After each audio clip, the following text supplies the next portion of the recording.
قال ربنا ظلمنا أنفسنا وإن لم تغفر لنا وترحمنا لنكونن من الخاسرين. ఆదం మరియు హవ్వ అలైహిస్సలాం గారు అల్లాహ్తో ఈ విధంగా దువా చేశారు. ఓ అల్లా, మా ప్రభు, మేము మా పైన అన్యాయం చేసుకున్నాము. నీ ఆజ్ఞను ధిక్కరించి మేము దౌర్జన్యం చేసుకున్నాము.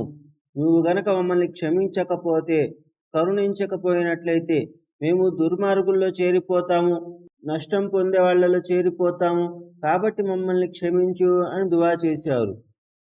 అయితే ప్రవక్తలు వారు ఏ తప్పు చేసినా కూడా వెంటనే అల్లాహ్ ముందు మొరపెట్టుకునేవారు, ఒక దువా అనేది చేసేవారు.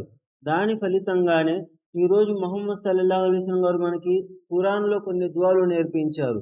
ఈ దువాలన్నీ కూడా గత ప్రవక్తల కాలాల్లో వాళ్ళు అల్లాహ్ ముందు చేసినటువంటి పొరపాట్ల కారణంగా చేసినటువంటి దువాలు. మరి ప్రవక్తలు తప్పు చేస్తారా అంటే పొరపాట్లకి తప్పులకి చాలా తేడా ఉంది. వాళ్ళ చేత వాళ్ళకి తెలియకుండా జరిగిపోయేటువంటిది కాబట్టి దానిని పొరపాటు అని అంటారు.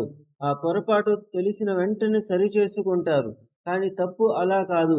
మనం తప్పు చేసినప్పుడు తర్వాత సరి చేసుకుందాము, ఇంకొక అవకాశం ఉంది, కాస్త టైం తీసుకుందామన్న ఆలోచన వస్తుంది. దీనిని తప్పు, పాపము అని చెప్పడం జరుగుతుంది. ఇది అల్లాహ్ సుబ్హానహు వ తఆలా చేయకండి అని అన్నాడు. పొరపాట్లను అల్లాహ్ సుబ్హానహు వ తఆలా మనం దువా చేయకపోయినా క్షమిస్తాడేమో.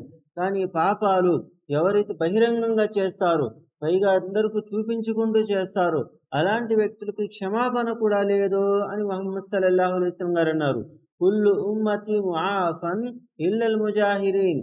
నా పూర్తి ఉమ్మతిని అల్లాహ్ సుబ్హానహు వ తఆలా క్షమిస్తాడు.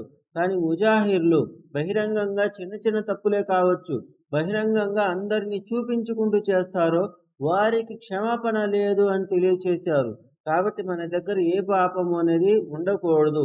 ఆదం అలైహిస్సలాం గారు అల్లాహ్ ఆయన్ని స్వర్గంలో ఉంచిన తర్వాత ఒక చెట్టు ఫలం తప్పించి మిగతా ఏ చెట్ల దగ్గరికైనా వెళ్ళండి, ఏ ఫలాలైనా తినండి అని అన్నాడు. ఆదం అలైహిస్సలాం గారికి కుతూహలం వచ్చింది.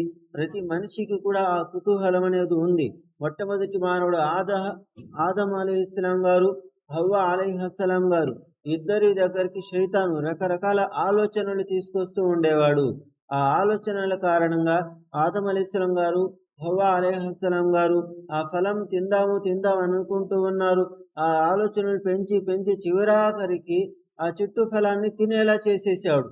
దాంతో అల్లాహ్ సుబ్హానహు వ తఆలాకి కోపం వచ్చింది.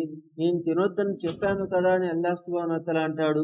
మరి ఆదం అలైహిస్సలాం గారు తాను చేసిన పొరపాటు ఏందో తెలుసుకున్నారు. వెంటనే దువా చేశారు.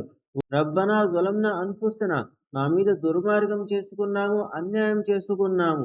ఇన్లం తగ్ఫిర్ లనా వతర్హమ్నా లనకూనన్న మినల్ ఖాసిరీన్. నువ్వు క్షమించకపోతే, కరుణించకపోతే మేము నష్టం పొందే వాళ్ళలో చేరిపోతాం అల్లా అని దువా చేస్తూ ఉన్నారు.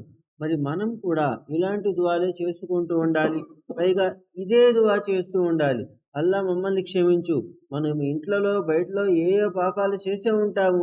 మరి వాటన్నిటికీ గాను అల్లా ముందు క్షమాపణ పెట్టుకోవటం కోసం ఒక దువా అనేది ఆదం అలైహిస్సలాం గారి ద్వారా మన దాకా చేరనుంది.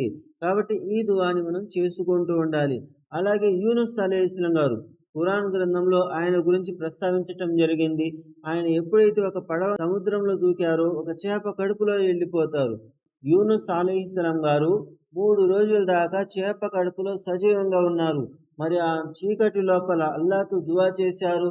అల్లాహుమ్మా ఇన్నీ జలమ్తు నఫ్సీ జుల్మన్ కసీరన్ వలా యగ్ఫిరు దునూబ ఇల్లా అంత్. ఓ అల్లా, నేను నాపైన దుర్మార్గం చేసుకున్నాను, అన్యాయం చేసుకున్నాను. నువ్వు తప్పించి నన్ను క్షమించే వాళ్ళు ఇంకెవ్వరూ లేరు. నన్ను క్షమించు అల్లా అని అల్లాహ్తో దువా చేశారు. ఈ విధంగా కొంతమంది ఒక ప్రవక్తల యొక్క దువాలు ఖురాన్ గ్రంథంలో మనకు కనిపిస్తున్నాయి. ఆ దువాలే చదివినా కూడా అల్లా మనల్ని తప్పకుండా క్షమిస్తాడు. ఎందుకంటే ఆ దువాలు మనం చేయాల్సిన దువాలు రెండు సమానమే కాబట్టి. మనం ఏ దువా అయితే మన భాషలో చేసుకుంటామో అదే దువా అల్లాహ్ సుబ్హానహు వ తఆలా గత ప్రవక్తల నోటి ద్వారా బయటికి తీపించాడు. కాబట్టి మనకి కాస్తంత సులభమైపోయింది. మరి ఇదే పరంపర ప్రతి ప్రవక్త దగ్గర కూడా కనిపించింది. కానీ జనాలు తారుమారు చేశారు. కొంతమంది ప్రవక్తల్ని దేవుడు కుమారుడిగా మార్చేసుకున్నారు. ఇంకొంతమంది ప్రవక్తలను దేవుడితో సమానంగా మార్చేసుకున్నారు. ఇంకొంతమంది ప్రవక్తల సమాధుల దగ్గర మస్జిదులు తయారు చేసుకున్నారు.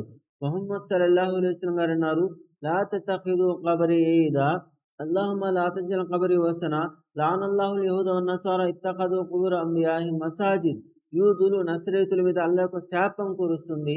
వాళ్ళు ప్రవక్తల సమాధులను మస్జిదులుగా మార్చుకున్నారు అని ముహమ్మద్ సల్లల్లాహు అలైహి వసల్లం గారు అన్నారు. ఓ అల్లాహ్, నా సమాధిని మాత్రం ప్రత్యేక స్థలంగా మార్చకల్లా అని అల్లాహ్తో దువా చేశారు. మనతో ఏమన్నారు? నా సమాధిని విశేష స్థలంగా మార్చకండి అని తెలియచేశారు. కాబట్టి ప్రవక్తలు అన్నా కూడా వాళ్ళ సమాధుల దగ్గర కూడా చిల్లర చేష్టలనేవి చేయకూడదు. ఈరోజు జుమా అనంగానే ప్రతి ముస్లిం జుమా మసీదుకు వస్తారు. కానీ చదువు లేని కారణంగా ఈ ముస్లింలే దర్గాల చుట్టూ తిరుగుతున్నారు. ఈ ముస్లింలే బాబాల చుట్టూ తిరుగుతున్నారు. ఈ ముస్లింలే ఎక్కడ లేని పనులన్నీ చేస్తున్నారు. ఏంది అంటే ఇది చేస్తే అల్లాహ్ ఇష్టపడతాడన్న ఒక నమ్మకము. మరి నిజంగా అది ఇష్టపడతాడా? అలా చేయవచ్చా? ప్రవక్త గారు అనుమతి ఇవ్వలేదే. ముహమ్మద్ సల్లల్లాహు అలైహి వసల్లం గారు ఏనాడు ఇలాంటి పనులు చేయలేదే. అల్లాహ్ సుబ్హానహు వ తఆలా అన్నాడు, వైదా నూదియ లిస్సలాతి మిన్ యౌమిల్ జుముఅతి ఫస్అవ్ ఇలా జిక్రిల్లాహ్. మీకు శుక్రవారం యొక్క అజాన్ వినిపించిన వెంటనే పరిగెత్తుకుంటూ వెంటనే నమాజుకు రండి అని అల్లాహ్ సుబ్హానహు వ తఆలా అన్నాడు. మిగతా నమాజులైతే గనుక మీరు నడుచుకుంటూ రండి, ప్రశాంతంగా రండి, మెల్లగా రండి, వచ్చిన తర్వాత మెల్లగా ప్రశాంతంగా నమాజు చదువుకోండి అని ముహమ్మద్ సల్లల్లాహు అలైహి వసల్లం గారు అన్నారు. కానీ ఈ శుక్రవారం యొక్క నమాజు పరిగెత్తుకుంటూ వచ్చేసేయాలి. ఏ పని అయితే మేము చేసుకుంటున్నామో ఆ పని ఉన్న పళంగా వదిలేసి మరీ రావాలి. అది కూడా నమాజు సమయంలో కాదు, అజాన్ సమయంలో అని ముహమ్మద్ సల్లల్లాహు అలైహి వసల్లం గారు ఖురాన్ యొక్క వాక్యం చదివి మరి వినిపించారు. మన దగ్గర చదువు లేని కారణంగా మన ముస్లింలు జుమ్మా వచ్చిన వెంటనే దాన్ని కట్టగట్టుకొని దర్గాల చుట్టూ తిరుగుతున్నారు. ఈ దర్గాలు ఇస్లాంకి ప్రతిరూపం అయితే కానే కాదు. ఈ దర్గాలు ముహమ్మద్ సల్లల్లాహు అలైహి వసల్లం గారి కాలంలో లేవు, సహాబాల కాలంలో లేవు, తాబేల కాలంలో లేవు, తాబేల కాలంలో లేవు. ఎక్కడ మొదలయ్యాయి, ఎప్పుడు మొదలయ్యాయి, మన దాకా వచ్చాయి. దీనికి మనకి ఎలాంటి సంబంధం అంటూ ఏమీ లేనేలేదు. ఒక మనిషి మరణిస్తే సమాధిలో పెట్టాలి, అయిపోయింది. దానిని అటు ఇటు కదపటము, దాని మీద ఏదన్నా కట్టడాలు కట్టడము, పలకలు రాసి పెట్టడము, ఇవన్నీ కూడా ప్రవక్త గారు నిషేధించారు. అలీ రజియల్లాహు తఆలా అన్హు గారిని పిలిచి మరి మీరు వెళ్ళండి, ఏ సమాధులైతే ఎత్తుగా కనిపిస్తాయో వాటిని కూల్చేయండి అని అన్నారు. ఏ సమాధుల మీద ఏదన్నా రాతి పలకలు కనిపించాయో వాటిని పగలగొట్టండి అనేశారు. ఏ సమాధుల మీద అయితే జనాలు కూర్చోటం జరుగుతుందో దానిని నివారించండి అని తెలియచేశారు. సమాధులన్నిటినీ కూడా మట్టితో సమానంగా చేసేయండి అని అన్నారు. ఇది ప్రవక్త గారి బోధన. మరి మన సమాజంలో దర్గాలు అలాగే ఉన్నాయా? ప్రవక్త గారి మాటలన్నిటికీ వ్యతిరేకంగా ఉన్నాయి. కాబట్టి మేము దీనిని షిర్క్ అంటున్నాము. ఈ షిర్క్ని అల్లాహ్ క్షమిస్తాడంటే క్షమించాడు. ఎందుకంటే ఇన్నల్లాహ లా యగ్ఫిరు అన్ యుష్రక బిహి, అల్లాహ్ షిర్క్ని అస్సలు క్షమించాడు అని ఖురాన్ గ్రంథంలో ముందే హెచ్చరించాడు. అది కాకుండా ఇంకేదన్నా పాపం ఉంది, దాన్ని ఆయన క్షమించాలి అని అనుకున్నాడు, క్షమిస్తాడేమో, కానీ షిర్క్ కాదు అని తెలియచేశాడు. అందుకే మేము షిర్క్ అనగానే భయపడిపోతున్నాము, కంపించిపోతున్నాము. ప్రతి చిన్న విషయంలో కూడా భూతద్దం పెట్టి మరీ చూస్తున్నాము. ఇది షిర్క్ ఏమో, ఇది బిదాత్ ఏమో. అలా చూడకపోతే రేపటి రోజు మోసపోతాము. నిజంగా అది షిర్క్ అయితే బతికిపోయాము.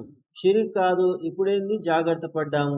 ముహమ్మద్ సల్లల్లాహు అలైహి వసల్లం గారు అన్నారు, ఒక వ్యక్తి న్యాయం కోసం కృషి చేశాడు, కష్టపడ్డాడు, తీర్పు ఇచ్చేటప్పుడు ఏదన్నా తప్పు చేసేసాడు, అతనికి ఒక పుణ్యము అని అన్నారు. అతను తప్పు చేశాడు, కానీ అతనికి ఒక పుణ్యము. ఎందుకంటే కష్టపడ్డాడు, కృషి చేశాడు. ఆ కృషి, ఆ కష్టం ఇంకొకళ్ళు పడలేదు కాబట్టి ఇతనికి ఒక పుణ్యం అనేది అల్లాహ్ సుబ్హానహు వ తఆలా ప్రసాదించాడు. ఒకవేళ అతను న్యాయం చేశాడు, నిజమే చెప్పాడు, కరెక్ట్గా ఉన్నాడు అంటే రెండేసి పుణ్యాలు అని ముహమ్మద్ సల్లల్లాహు అలైహి వసల్లం గారు అన్నారు. మనం అల్లాహ్ విషయంలో న్యాయంగా ఉండాలి. ప్రవక్త గారి బోధనల పట్ల న్యాయంగా ఉండాలి.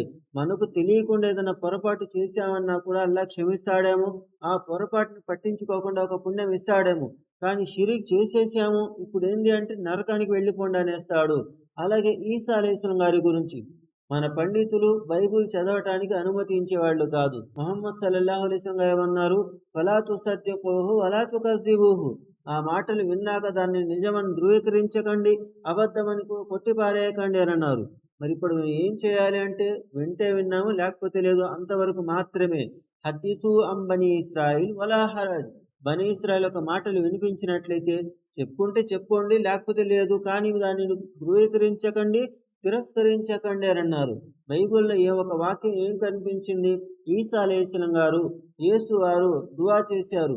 ఏలీ ఏలీ లామా సబక్తాని. నజరేతులంతా కూడా ఈ వాక్యం చదువుతూనే ఉంటారు. మరి ఏంటిది?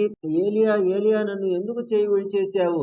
ఇది ఒక రకమైనటువంటి ప్రార్థన, ఒక రకమైన దువా. ప్రవక్తల పరంపరలో ఇలాంటి దువాలు చాలా కనిపించాయి. మరి ఇది నిజంగా దువానా? లేదా మార్పు చేర్పులకు గురైనటువంటి మార్పా?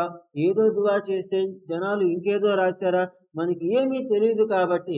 కానీ ప్రవక్తలు దువా చేసేవాళ్ళు. ఈ విషయం మాత్రం కన్ఫర్మ్‌గా తెలుసు.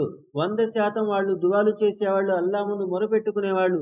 ఈ మాట మాకు తెలుసు కాబట్టి ఈసా అలైహిస్సలాం గారు ప్రవక్తల పరంపరలో ఒక ప్రవక్త అని నిరూపించటం కోసము వాళ్ళ ముందు ఒక ఆధారంగా చెప్పినా కూడా వాళ్ళు తిరస్కరించారు. అది వాళ్ళ ఇష్టము. మనం బలవంతంగా ఎవరిని ఏది ఒప్పించలేము. ఏది ఎవరికి నచ్చజెప్పలేము. మనం ఏం తెలుసుకోగలము? ముస్లింలు ఎవరైతే చర్చీల చుట్టూ తిరుగుతున్నారో ఇది ఇస్లాంకు వ్యతిరేకము, అల్లా మరియు ఆయన బోధలకు వ్యతిరేకము.